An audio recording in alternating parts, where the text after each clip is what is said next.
तो चलिए आज बात करते हैं डिफरेंशियल एम्पलीफायर और ऑर्डिनरी एम्पलीफायर के बारे में।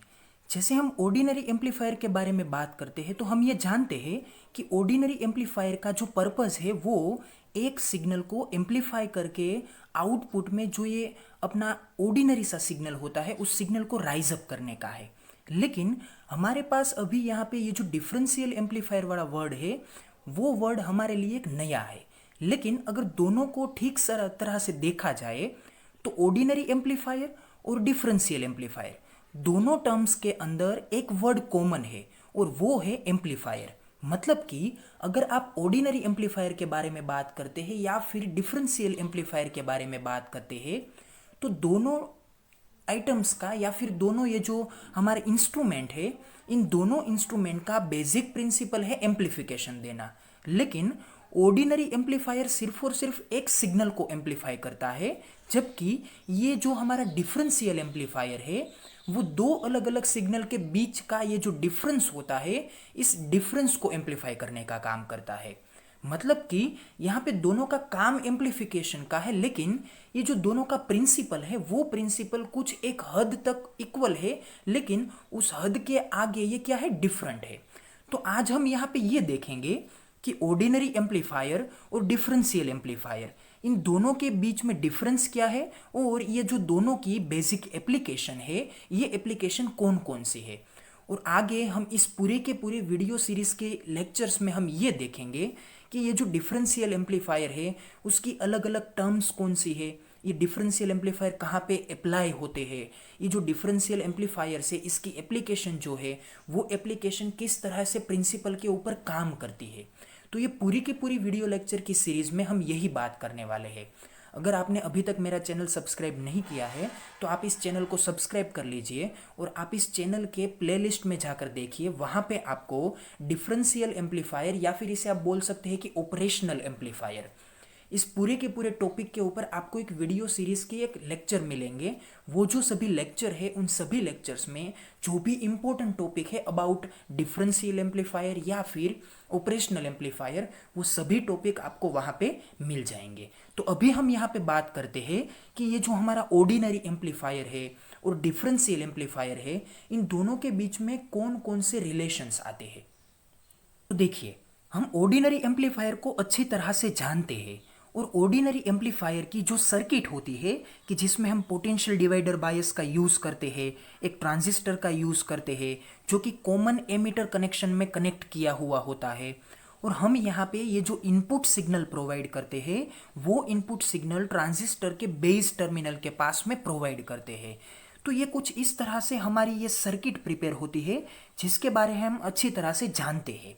तो अभी हमें यहाँ पे ये देखना है कि ये जो हमारा ऑर्डिनरी एम्पलीफायर होता है ये ऑर्डिनरी एम्पलीफायर में कौन से ऐसे टॉपिक है कि जिस टॉपिक के ऊपर ये हमारा पूरा का पूरा ऑर्डिनरी एम्पलीफायर वर्क करता है। तो देखिए, ordinary amplifier used one transistor connected in CE biasing and amplify the one type of signal at a time. मतलब कि ये जो हमारा ऑर्डिनरी एम्पलीफायर है वो कितने ट्रांजिस्टर को यूज़ करता है, वो सिर्फ और सिर्फ एक ट्रांजिस्टर को यूज़ करता है। और ये जो आपका ट्रांजिस्टर है वो ट्रांजिस्टर कौन से बायसिंग में कनेक्ट किया हुआ होता है, वो यहाँ पे यूज़ होता है कॉमन एमिटर बायसिंग में। क्योंकि हम जानते हैं कि कॉमन एमिटर बायसिंग का ये जो स्टेबिलिटी फैक्टर है या फिर हम ये बोल सकते हैं कि इसकी ये जो एम्पलीफाई करने की कैपेसिटी है वो कैपेसिटी कॉमन बेस या फिर कॉमन कलेक्टर इन दोनों की कंपैरिजन में अच्छी है, जिसके कारण हम कोई भी एम्पलीफायर पर्पस के लिए जब भी ट्रांजिस्टर का इस्तेमाल करते हैं तो ट्रांजिस्टर को हम कौन से कनेक्शन में यूज़ करते हैं, हम यहाँ पे कॉमन एमिटर बायसिंग में यूज़ करते हैं। दूसरी बात कि यहाँ पे ये जो ट्रांजिस्टर में एम्पलीफिकेशन के लिए जो भी सिग्नल दिया जाता है एज अ इनपुट वो सिग्नल के नंबर्स कितने होते हैं, वो सिर्फ और सिर्फ एक सिग्नल होता है। मतलब कि amplify the one type of signal at a time, मतलब कि एक वक्त पर ये सिर्फ और सिर्फ एक टाइप के सिग्नल को ही ये एम्पलीफाई करता है। तो यहाँ पे आप इस फिगर में देख सकते हैं कि मैंने यहाँ पे इस ट्रांजिस्टर के बेस के पास मतलब कि इस टर्मिनल के पास यहाँ पे सिर्फ और सिर्फ एक सिग्नल को ही क्या किया है, प्रोवाइड किया है। और आउटपुट में मुझे ये जो हमारा सिग्नल है, इनपुट का सिग्नल, वो एम्पलीफाई होके कहाँ पे मिलता है, यहाँ पे कलेक्टर और एमीटर के ग्राउंड के बीच में मुझे एज अ आउटपुट मिलता है।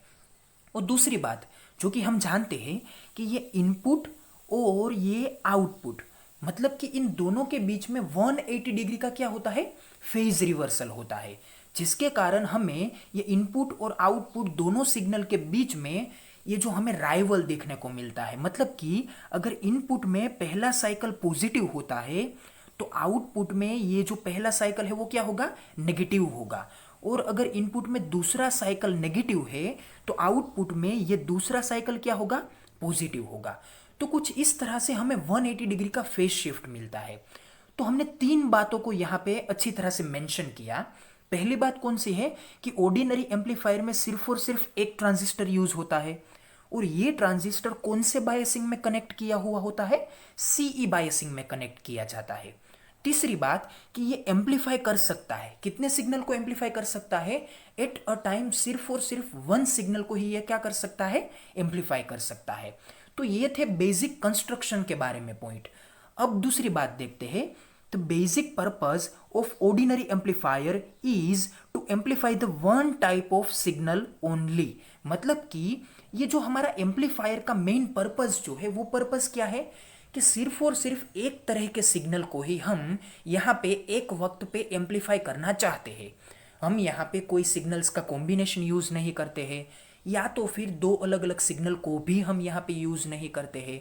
हम सिर्फ और सिर्फ एक ही तरह का सिग्नल यहाँ पे इनपुट में अप्लाई करते हैं और आउटपुट में वो सिर्फ और सिर्फ एक ही तरह का सिग्नल हमें एम्पलीफाई होके मिल जाता है। तो ये है इसका ऑर्डिनरी बेसिक पर्पस।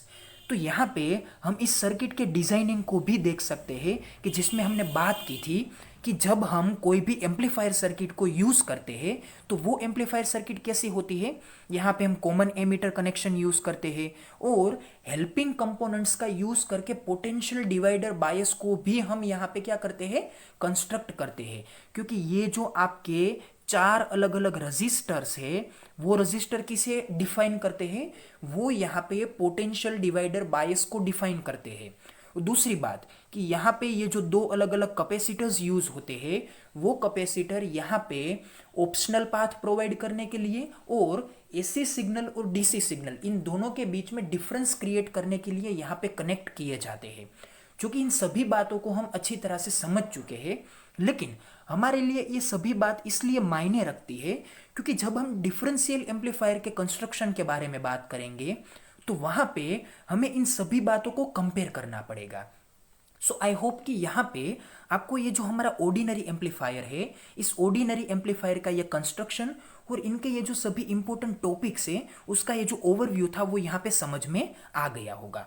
अब हमें इस इंफॉर्मेशन को एज अ बेस यूज करके हमें ये देखना है कि डिफरेंशियल एम्पलीफायर में ये जो कनेक्शन है वो कनेक्शन कहाँ कहाँ पे अप्लाई नहीं होता है और यही कनेक्शन वहाँ पे कौन से फॉर्मेट में मॉडिफाई होकर यूज होता है। अब हम यहाँ पे बात करते हैं डिफरेंशियल एम्पलीफायर की सर्किट के बारे में। तो यहाँ पे ये जो आपको सर्किट दी गई है ये सर्किट है डिफरेंशियल एम्पलीफायर की कंस्ट्रक्शन की सर्किट। मतलब कि आपको एक बात अच्छी तरह से याद रखनी है कि जिस तरह से ऑर्डिनरी एम्पलीफायर एक सर्किट है कि जिसमें आप ट्रांजिस्टर, रजिस्टर, कैपेसिटर कुछ इस तरह के कंपोनेंट्स का यूज करते हैं और एक डिजाइन डेवलप करते हैं, कुछ इसी तरह से ये जो आपका डिफरेंशियल एम्पलीफायर है उसमें भी ट्रांजिस्टर, रजिस्टर और कुछ इस तरह के हेल्पिंग कंपोनेंट्स का यूज करके हम यहाँ पे एक डिजाइन प्रिपेयर करते हैं। लेकिन अभी हम यहाँ पे कोई भी कैपेसिटर्स का इस्तेमाल नहीं करते हैं।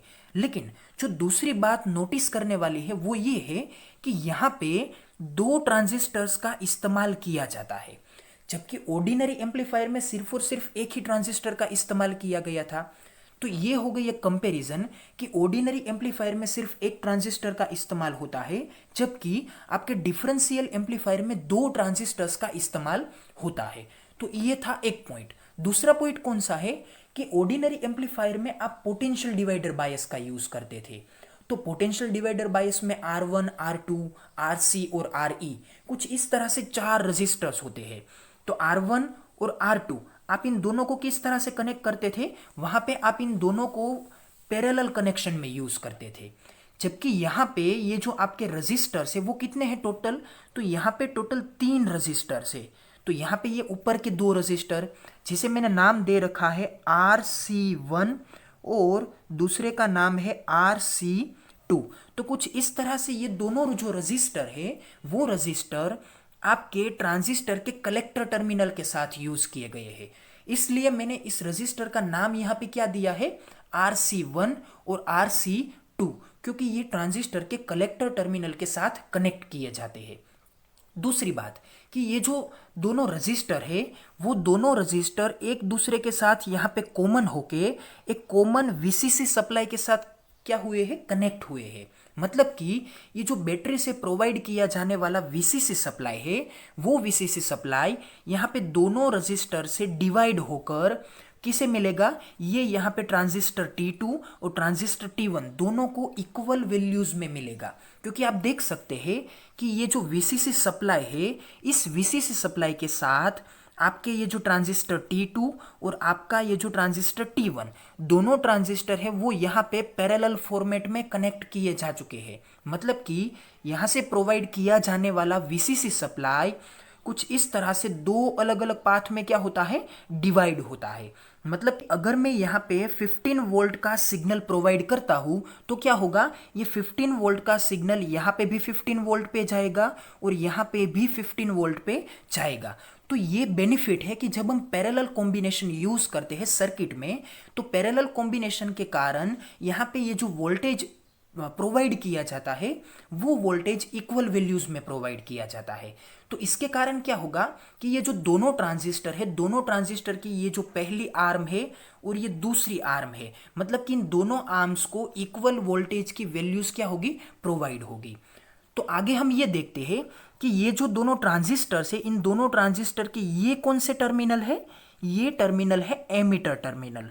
तो ये जो एमिटर टर्मिनल है इस एमिटर टर्मिनल के साथ यहाँ पे भी एक रजिस्टर कनेक्ट किया जा चुका है। लेकिन ये जो रजिस्टर है ये रजिस्टर दोनों ट्रांजिस्टर के एमिटर टर्मिनल को क्या करता है, कॉमन करता है। और कॉमन करने के बाद ये यहाँ से डायरेक्टली क्या हो जाता है, ग्राउंड हो जाता है।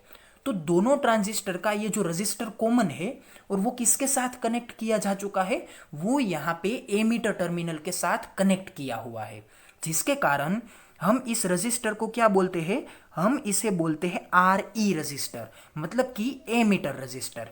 तो कुछ इस तरह से जैसे हम ऑर्डिनरी एम्पलीफायर सर्किट में एक ट्रांजिस्टर के साथ 4 अलग अलग रजिस्टर का यूज करते थे जो कि पोटेंशियल डिवाइडर बायस कहा जाता था, लेकिन यहाँ पे जो हम रजिस्टर यूज करते हैं वो रजिस्टर सिर्फ और सिर्फ वोल्टेज को कंट्रोल करने के लिए इस्तेमाल किए जाते हैं।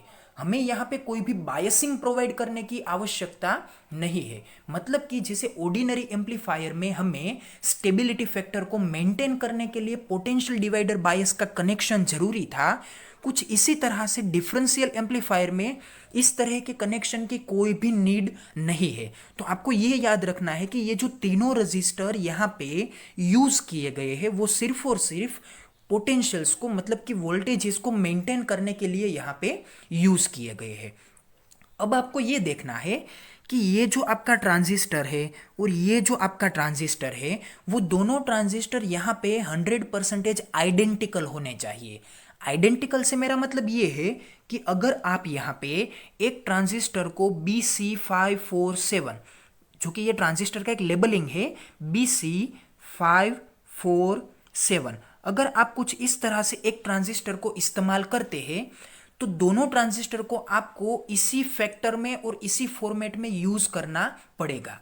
क्योंकि अगर आपके ट्रांजिस्टर आइडेंटिकल नहीं है तो क्या होगा कि एक ट्रांजिस्टर का जो वर्किंग होगा वो दूसरे ट्रांजिस्टर से अलग साबित होगा, जिसके कारण यहाँ पे जो दोनों का ये जो वर्किंग का मैकेनिज्म है, वर्किंग का प्रिंसिपल है और वर्किंग की ये जो एफिशिएंसी है वो एफिशिएंसी यहाँ पे क्या हो जाएगी, चेंज हो जाएगी। जिसके कारण हमें यहाँ पे आउटपुट में कुछ कॉम्प्रोमाइज़ करना पड़ेगा जो कि हमारे लिए जरा सा भी अच्छा नहीं है। तो ये बात आपको याद रखनी है कि दोनों ट्रांजिस्टर कैसे होने चाहिए, एकदम आइडेंटिकल होने चाहिए। फिर आगे क्या देखना है कि दोनों ट्रांजिस्टर के ये जो बेस टर्मिनल है, इस बेस टर्मिनल में आपको क्या प्रोवाइड करना है, इनपुट प्रोवाइड करना है।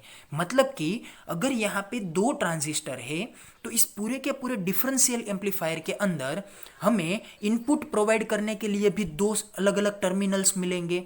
तो इसका मतलब ये होता है कि आप यहाँ पे एक ही वक्त पे दो सिग्नल्स को इनपुट में दे सकते हैं, जबकि ऑर्डिनरी एम्पलीफायर में हम सिर्फ और सिर्फ एक ही इनपुट प्रोवाइड कर सकते थे और हमें आउटपुट भी कितना मिलता था वहां पे, सिर्फ और सिर्फ एक।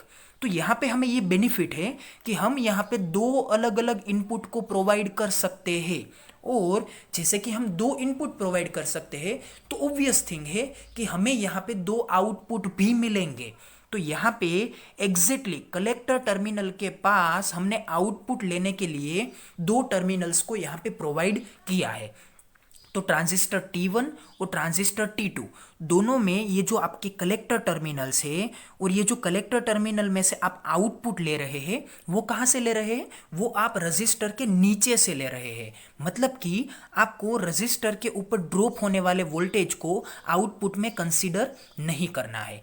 तो कुछ इस तरह से आपको दो इनपुट टर्मिनल के कंपैरिजन में दो आउटपुट टर्मिनल भी मिलते हैं। तो ये हो गई ये पूरी की पूरी डिफरेंशियल एम्पलीफायर की सर्किट। तो इस सर्किट में हमने क्या क्या देखा, थोड़ा सा यहाँ पे ये जो मैंने आपको लिख के दे रखा है इसको थोड़ा सा रीड कर लेते हैं, जो कि हमारे लिए इंपॉर्टेंट इंफॉर्मेशन है। While the differential amplifier uses two transistor analogy with identical connection and able to amplify the two different signals. तो यहां पे क्या बोला है हमने कि डिफरेंशियल एम्पलीफायर जो है वो टू ट्रांजिस्टर एनालॉजी में कनेक्ट किए जाते हैं। टू ट्रांजिस्टर एनालॉजी से मेरा मतलब क्या है कि यहां पे आपने एक ट्रांजिस्टर और ये दूसरा ट्रांजिस्टर, दोनों ट्रांजिस्टर्स को आपने यहां पे कनेक्ट किए हैं, और ये दोनों ट्रांजिस्टर एक दूसरे के साथ क्या है, 100% आइडेंटिकल कनेक्शन में है, और ये दोनों एक ही वक्त पे दो सिग्नल के बीच का ये जो डिफरेंस है, इस डिफरेंस को ये क्या कर सकते हैं, एम्पलीफाई कर सकते हैं। तो ये हो गया इसका बेसिक प्रिंसिपल डिफरेंशियल एम्पलीफायर का, जो कि हमारे ऑर्डिनरी एम्पलीफायर से 100%, या तो आप ये बोलिए कि सिर्फ और सिर्फ अगर आप प्रिंसिपल के बारे में बात करते हैं तो ये प्रिंसिपल के बेसिस के ऊपर 100% इससे क्या करता है, ओपोज करता है, क्योंकि आपका ऑर्डिनरी एम्पलीफायर सिर्फ और सिर्फ एक सिग्नल को एम्पलीफाई करता है, जबकि ये आपका डिफरेंशियल एम्पलीफायर एक ही वक्त पे दो सिग्नल को एम्पलीफाई करके इन दोनों के बीच का ये जो डिफरेंस है, इस डिफरेंस को ये क्या करता है, हमें मेंशन करके देता है, क्योंकि ये हमारी बेसिक एप्लीकेशन है इस डिफरेंशियल एम्पलीफायर की। और इसी के कारण और इसी एप्लीकेशन को हमें यूज करने के लिए ही इस पूरे के पूरे डिफरेंशियल एम्पलीफायर को क्या करना पड़ा है, डिजाइन करना पड़ा है। तो अब यहां पे देखिए, it has two input signal as well as two output signal. मतलब कि हमारे पास अगर दो इनपुट सिग्नल होंगे तो जाहिर सी बात है कि यहाँ पे हमें जो आउटपुट मिलेंगे वो भी कितने होंगे, दो ही होंगे। तो ये भी बात हमने यहाँ पे मेंशन की थी कि दोनों ट्रांजिस्टर के ये जो आपके बेस टर्मिनल है, इस बेस टर्मिनल में आपको क्या करना है, इनपुट को प्रोवाइड करना है, और आउटपुट कहाँ से लेना है, आउटपुट आपको ट्रांजिस्टर के कलेक्टर टर्मिनल के पास से लेना है। आगे देखते हैं, one is inverted and second is non inverted. तो ये आपको थोड़ा सा समझना पड़ेगा कि एक टर्मिनल का जो आउटपुट मिलेगा वो आपको इन्वर्टेड मिलेगा, जबकि दूसरे टर्मिनल का जो आपको आउटपुट मिलेगा वो क्या मिलेगा, आपको नॉन इन्वर्टेड मिलेगा। तो देखते हैं कि ये किस तरह से ऐसा होता है। देखिए, नॉन इन्वर्टेड और इन्वर्टेड का मीनिंग क्या होता है, जैसे कि हमने आगे देखा था कि ऑर्डिनरी एम्पलीफायर में जब हम इनपुट को प्रोवाइड करते हैं तो ये कंसीडर कीजिए कि ये है आपका इनपुट, तो ये इनपुट आपको आउटपुट में किस तरह से मिलता है, तो ये आपको वहां पे 180 डिग्री के फेज रिवर्सल के साथ आपको इन्वर्ट होके मिलता है। मतलब कि यहाँ पे ये आउटपुट का सिग्नल कुछ इस तरह से मिलेगा, तो ये क्या बनेगा, ये बनेगा आपका आउटपुट का सिग्नल। तो इसे हम क्या बोलते हैं, इसे हम बोलते हैं इन्वर्जन। मतलब कि ये जिस तरह से आपका इनपुट का सिग्नल है, ये इनपुट का सिग्नल आउटपुट में 180 डिग्री का फेज कंसिस्ट करके ये आपको क्या मिलेगा, इन्वर्टेड मिलेगा। और अगर आपको आउटपुट में कुछ इस तरह का फेज रिवर्सल देखने को नहीं मिलता है तो आप इसे क्या बोलेंगे, नॉन इन्वर्टेड सिग्नल बोलेंगे। मतलब कि ये आपका आउटपुट का सिग्नल इस तरह से आपको ऐसे ही मिल जाएगा तो आप इसे क्या बोलेंगे, आप इसे बोलेंगे नॉन इन्वर्टेड आउटपुट। तो ये हो गई इन्वर्टेड और नॉन इन्वर्टेड सिग्नल की डेफिनेशन। अब हमें ये देखना है कि मैं कहाँ से इनपुट प्रोवाइड करता हूँ और उसके रिस्पेक्ट में कहाँ से आउटपुट लेता हूँ तो मुझे ये इन्वर्टेड मिलेगा और तो मुझे ये इन्वर्टेड नहीं मिलेगा। तो आपको ये देखना है कि कंसीडर कीजिए एक केस को कि आप यहाँ पे इनपुट प्रोवाइड कर रहे हैं इस इनपुट टर्मिनल नंबर 1 से। तो आपने इनपुट टर्मिनल नंबर 1 से इनपुट प्रोवाइड किया और कंसीडर कीजिए कि ये जो आपका इनपुट है वो इनपुट कुछ इस तरह के फेज में है। मतलब कि इसका ये जो पहला साइकिल है वो पॉजिटिव है और दूसरा साइकिल नेगेटिव है। कुछ इस तरह से आप इनपुट नंबर 1 के टर्मिनल के पास इनपुट सिग्नल प्रोवाइड कर रहे हैं। तो अब आप क्या करेंगे, आप आउटपुट 1 और आउटपुट 2 दोनों टर्मिनल के पास आउटपुट ले सकते हैं। तो देखिए ये जो आपका इनपुट टर्मिनल नंबर 1 है उसी ट्रांजिस्टर के पास अगर आप यहाँ पे आउटपुट टर्मिनल नंबर 1 के पास आउटपुट सिग्नल लेते हैं तो ये सिग्नल आपको 180 डिग्री फेज शिफ्ट में मिलेगा। मतलब कि जिस ट्रांजिस्टर के पास आप सिग्नल प्रोवाइड करते हैं अगर उसी ट्रांजिस्टर के पास आप आउटपुट लेते हैं तो वो जो आपको आउटपुट मिलेगा वो आउटपुट कैसा होगा, 180 डिग्री के फेज शिफ्ट वाला होगा। लेकिन अगर आप इसी इनपुट के कंपैरिजन में मतलब कि इनपुट नंबर 1 के पास जो आपने सिग्नल प्रोवाइड किया है उसी सिग्नल का अगर आप इस टर्मिनल से आउटपुट लेते हैं मतलब कि दूसरे ट्रांजिस्टर के कलेक्टर टर्मिनल के पास से अगर आप इसका आउटपुट लेते हैं तो क्या होगा, तो वो वहां पे आपको नॉन इन्वर्टेड मिलेगा। क्यों नॉन इन्वर्टेड मिलेगा, देखिए अगर इस इनपुट में से आपने सिग्नल को प्रोवाइड किया मतलब कि इनपुट टर्मिनल नंबर 1 से, तो क्या होगा कि ये आपका ट्रांजिस्टर जो T2 है मतलब कि ये आपका पहला ट्रांजिस्टर है वो ट्रांजिस्टर यहाँ पे 180 डिग्री का फेज शिफ्ट प्रोवाइड करेगा। दूसरी बात कि यही सिग्नल यहाँ पे दूसरे ट्रांजिस्टर में जाएगा तो ये ट्रांजिस्टर भी 180 डिग्री का फेज शिफ्ट यहाँ पे प्रोवाइड करेगा। तो क्या होगा 180 प्लस 180 तो ये कितना हो जाएगा 360। मतलब कि एक बार आउट ऑफ फेज दूसरी बार आउट ऑफ फेज तो दोनों आउट ऑफ फेज एक दूसरे के साथ कंबाइन होके आपको इन फेज सिग्नल आउटपुट में प्रोवाइड करेंगे। तो क्या होगा कि आपको यहाँ पे ये याद रखना है कि अगर आपने इनपुट टर्मिनल नंबर 1 से कुछ इस तरह का इनपुट प्रोवाइड किया है तो उसी इनपुट के कंपैरिजन में मतलब कि इनपुट अगर 1 है तो आउटपुट 1 में आपको जो सिग्नल मिलेगा वो सिग्नल यहाँ पे 180 डिग्री फेज शिफ्ट के साथ मिलेगा। और अगर आप यहाँ पे आउटपुट 2 के टर्मिनल के पास अगर आउटपुट लेते हैं तो वो आपको क्या मिलेगा, 0 डिग्री फेज शिफ्ट के साथ मिलेगा। मतलब कि ये इन फेज मिलेगा। तो आपको ये देखना है कि ये जो आपका इनपुट टर्मिनल नंबर 1 है वो यहाँ पे आउटपुट 1 के कंपैरिजन में क्या होगा, ये यहाँ पे आउटपुट 1 के कंपैरिजन में ये बनेगा इन्वर्टेड। लेकिन अगर आपका ये आउटपुट टर्मिनल नंबर 2 को आप यहाँ पे कंसीडर करते हैं तो ये output terminal number 2 input terminal number 1 की कंपैरिजन में क्या बनेगा, नॉन इन्वर्टेड बनेगा। तो कहने का जाहिर सा मतलब ये है कि आप यहाँ पे सिर्फ और सिर्फ एक इनपुट को कंसीडर करते हैं और उस इनपुट की कंपैरिजन में आउटपुट 1 और आउटपुट 2 को देखते हैं तो ये इक्वल सा टर्मिनल मतलब कि 1 2 1 ये क्या बनेगा, इन्वर्टेड। और ये ऑपोजिट का टर्मिनल मतलब कि 1 से कंपेयर कीजिए 2 को तो ये क्या बनेगा, नॉन इन्वर्टेड।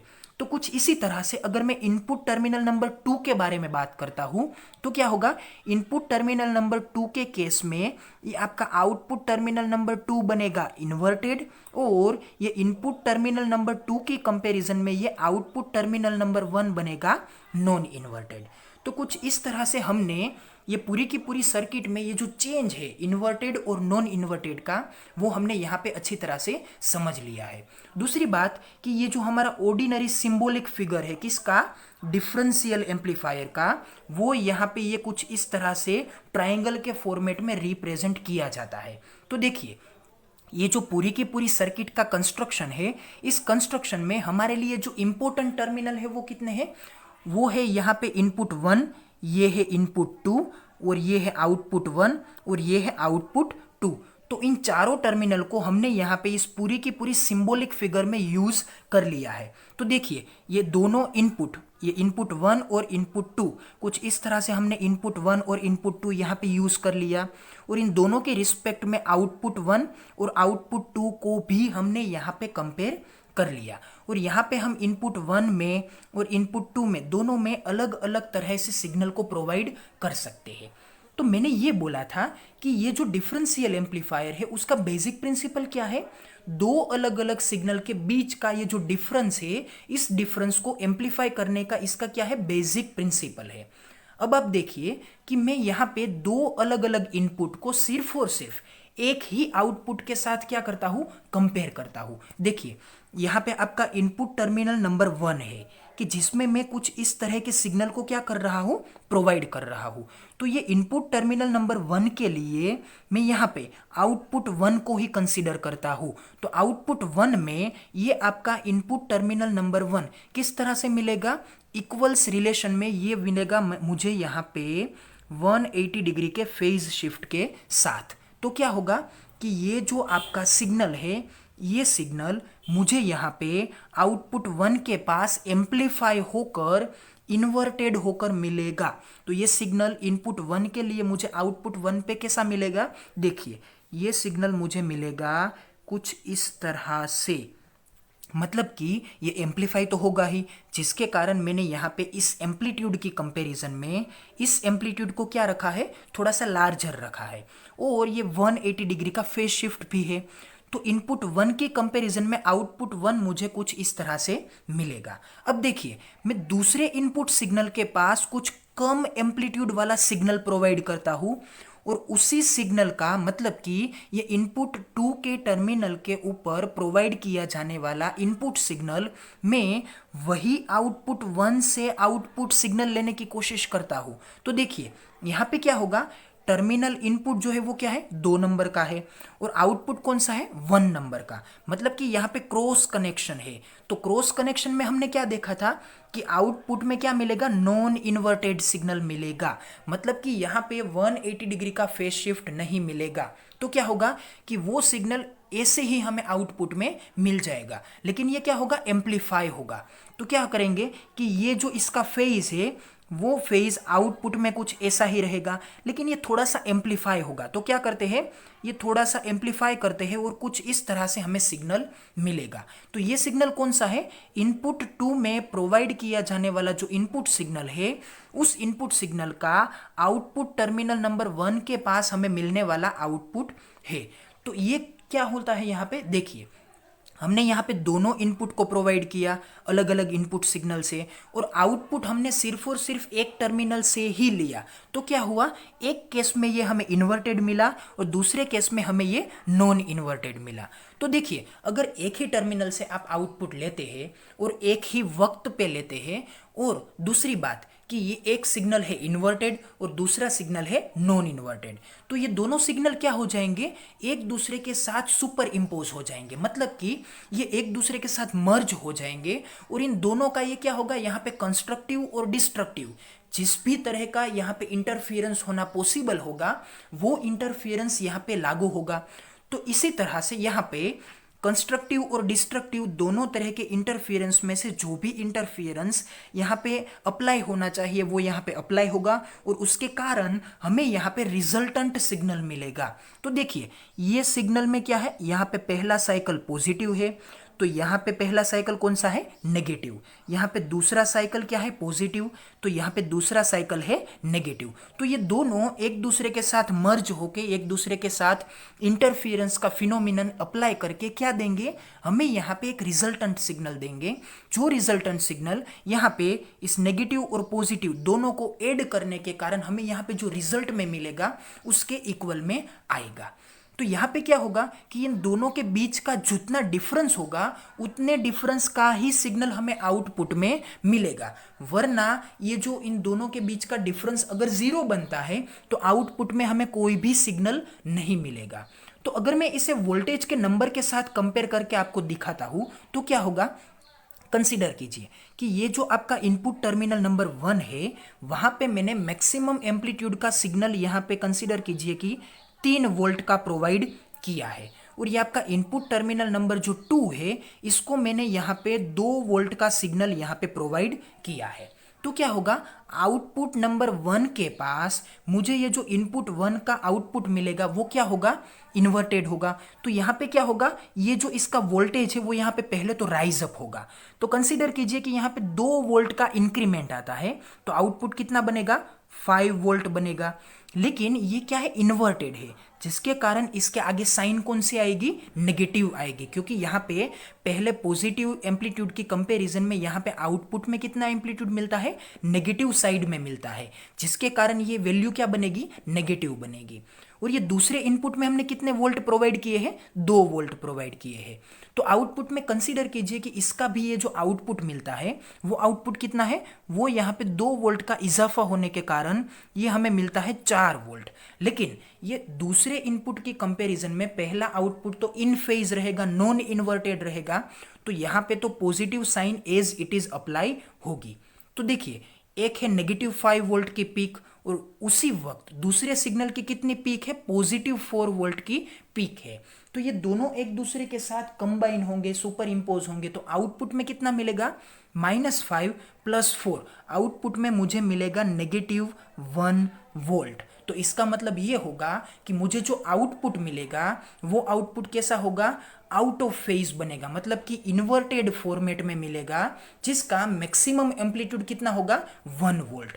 तो अगर आप यहाँ पे ये जो हमें आउटपुट मिलता है, मतलब कि ये हमें जो -1 का आउटपुट मिलता है, इस आउटपुट में से अगर आप इस नेगेटिव साइन को दूर कर देते हैं तो क्या होगा, इस नेगेटिव साइन को दूर करने के कारण हमें यहाँ पे क्या मिलेगा, 1 वोल्ट, जो कि जाहिर है कि हमारे 3 वोल्ट और ये 2 वोल्ट इन दोनों के बीच का तो डिफरेंस ही है। मतलब कि यहाँ पे इस एम्पलीफायर की सर्किट ने इन दोनों इनपुट सिग्नल के बीच का जो डिफरेंस था, इस डिफरेंस को इसने क्या कर दिया, यहाँ पे हमें एम्पलीफाई करके अच्छी तरह से ये बता दिया कि आपके ये जो दोनों इनपुट सिग्नल है, इस इनपुट सिग्नल के बीच का डिफरेंस कितना है।